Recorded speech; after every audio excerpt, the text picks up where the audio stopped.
consommation des composants dans un ordre de fabrication peut être définie comme flexible. En effet, il arrive que les quantités réellement utilisées différent de celles prévues dans la nomenclature. Passer à l'application fabrication, produit, nomenclature, choisir une nomenclature. Sous l'onglet divers, remarquez ici un champ appelé consommation flexible avec trois options. Si je sélectionne autorisé, la consommation flexible sera toujours autorisée.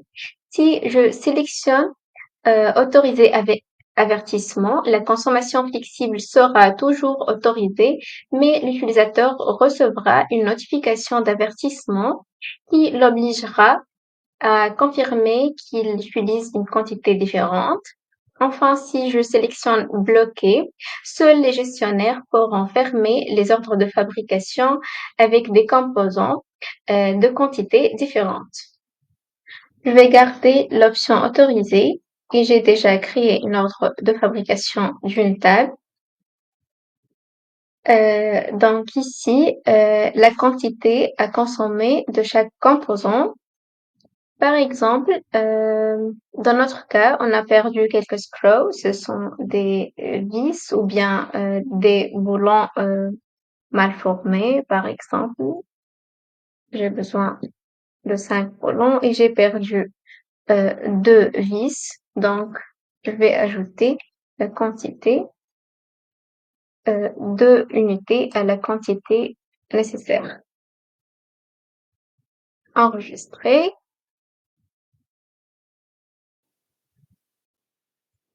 Après, je clique sur tout produire.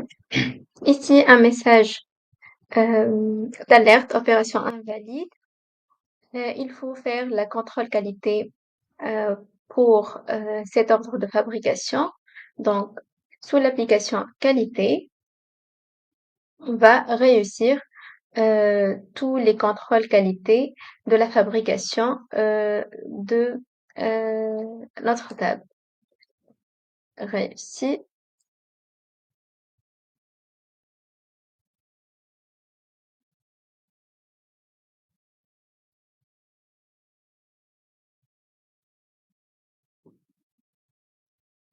On est toujours sur la même ordre de production. Réussi.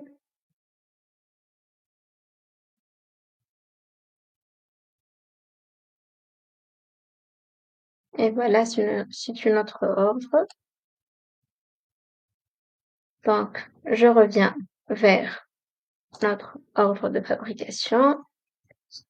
C'est 35. Et tout produire.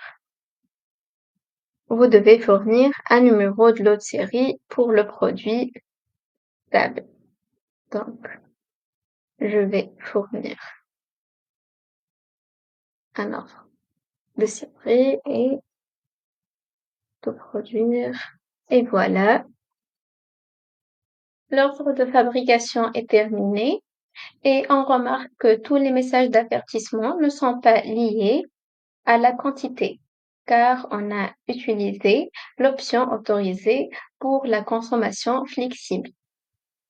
On va essayer un autre exemple avec l'option autorisée avec avertissement.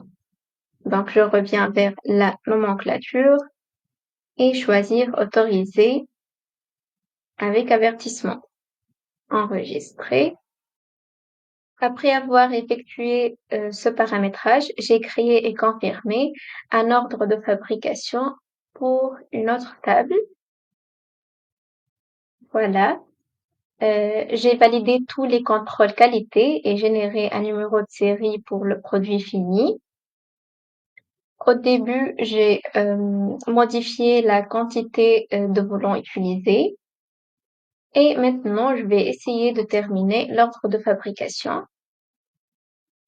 Voilà, un message d'alerte ou bien d'avertissement apparaît pour confirmer le changement de quantité de boulons.